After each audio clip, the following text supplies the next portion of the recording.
Glenn here with Falcon Quest Birds of Prey. Today I want to talk to you about the giant hood. The giant hood is a term that's used for people that transport their birds inside of a container, and they usually do not have a hood on their bird. So in lieu of putting a hood on their bird, what they'll do is they'll place their bird into a travel container like similar to this, which is called a giant hood. Now myself, as I have said in one of my other videos, is I'm a stickler to hooding. I like my birds hood trained. I like my birds wearing a hood. So now some falconers would probably disagree with me, but that's the wonderful thing about falconry. There's many different ways to do this activity. For me, my bird will be hooded, and I will still have and transport my bird in the giant hood. So in this pen here, for example, or in this giant hood here, I'm just taking it off. I'm undoing the tie. Is a Harris hawk in there wearing her hood. Now some people would say, well, why do you do that? That's pretty stupid, baby. Well, not for me, because if the bird gets agitated and sees something, and inside of this hood system that I make, the bird can actually see out a little bit. So being hooded inside of here makes sense to me, because I don't want the bird thrashing around inside of the giant hood busting feathers. So therefore my bird is hooded. So for me, yes, I am doing a hood within a hood, but that's just my preference. That's just my style, because I'm a stickler to hood training. I believe that as falconers, we should be able to train our birds to take the hood. And in the field, and you'll see in some of my other videos, when I'm doing some transfer work, when I'm trying to get the jesses straightened out, whatever, it's so nice when you have that bird on your fist, you can put the hood on the bird, do the work that you need to do, get that bird stabilized, get that bird calmed down right there in the field. If the bird's not hood trained, you can't do that. This has nothing to do with when you're actually in the woods or out on the prairie or wherever it is you're hunting. This doesn't do you any good when you're with the bird in that environment. What does you good in that situation is a bird that can take the hood. But what about getting to the field? What about going to those hunting grounds? What kind of system do we use to transport our birds? And that is the question that I had.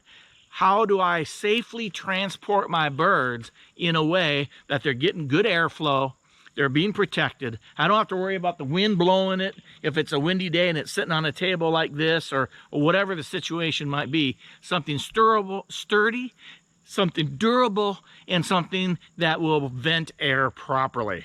This is what I come up with. When I have a bird in the giant hood or in this travel box, this is the way I do it. I have my vertical piece of wood here, a 1x1. Well, actually it's a 2x2, sorry. But I have my 2x2 here. I have my other 2x2 here. Here's a blank one. All right, so this makes up my door. So this is what swings open.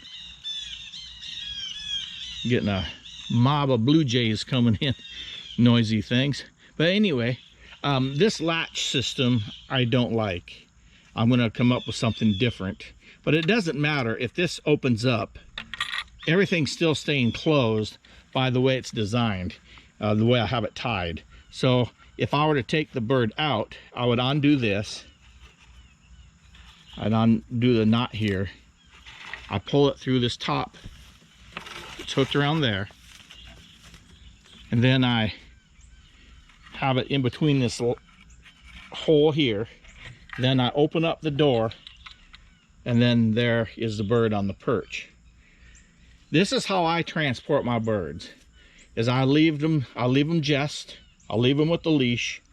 I close the door. Now, different falconers are going to do this differently. They're going to have different preferences. And then I bring it back up. I tie it back up here.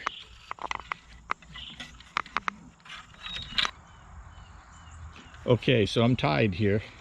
So I'm tied. The bird's tied in. I bring my door around. showing you how I do it. I bring my leash in. It can only slide this far because this 2x2 is here. So that leash slides in there. It comes out here, comes over the top. So at best, this door can open up this far. And then I latch it. Like I said, I don't like that latch. I can do better. You can do better than that. But that's basically my setup. Now I can grab a hold of this and I can transport it in my vehicle. I can bring it into a school. I can bring it into any kind of environment, and my bird is safe, and it's a good transport. The reason I made my giant hood with this design is I wanted something very durable, but yet because of my hot, humid atmosphere that I live in, my climate here, I need to have good ventilation. So you can see I have spaces between my boards. A little bit more beefier. These are actually 2x2s here on the back. The bottom, of course, is a solid piece. On the very bottom is a solid piece of plywood. Now, when it comes to a giant hood, there are many different giant hoods on the market. You can buy them pre-made, different materials, that type of thing. And they all have purposes and they all can work under certain circumstances. With the solid structure here that I've made, and they're heavy, but they're not ridiculously heavy. You know, I'm guessing, 20, 25 pounds. The bottom is solid wood. I didn't paint the bottom. I guess I should have. But I'm just kind of giving you an overview look at it, and you're going to see many different views. But this isn't too bad. I can walk quite a ways with this. I can walk up and down steps, and I also use a dolly, a little cart that helps me transport these. Sturdy, durable. I can sit on them if I need to. The air blows through them. It works well.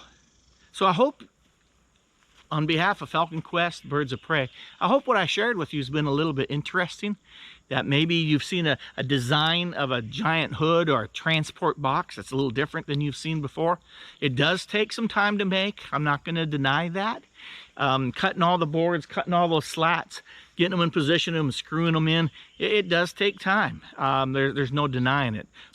When I first started falconry a long time ago, I didn't know everything. I still don't know everything. Don't get me wrong. I don't know everything either. And neither do you, actually. What we do is we share and we learn from each other. And that realm of sharing information is part of the reason why I am sharing these YouTube videos. To help others to get a new idea. You may not like my idea. That's perfectly fine. And I may not like some of your ideas, and that's perfectly fine too. But what's healthy for us all is to share information. What's healthy for us all in this small falconry community, and for those of us that work with birds of prey, is to be willing to share ideas, and we can learn and grow from each other. And ultimately, you and I have a better experience no matter what it is. If we're hunting squirrels with the red-tailed hawk, or if we're hunting ducks with the falcon, or if we're going into a school doing a presentation, or if we're working at a zoo. Whatever it might be, having and sharing these ideas can help us all. And that's what I do with Falcon Quest when I do my Birds of Prey YouTube videos, is to help share information. So on behalf of Falcon Quest, Birds of Prey, thank you for watching my video. As always, I always appreciate it when you hit the like button. Go ahead and hit that subscribe button. I try to come out with a new video at least once a week, sometimes twice. Thank you, and have a blessed day.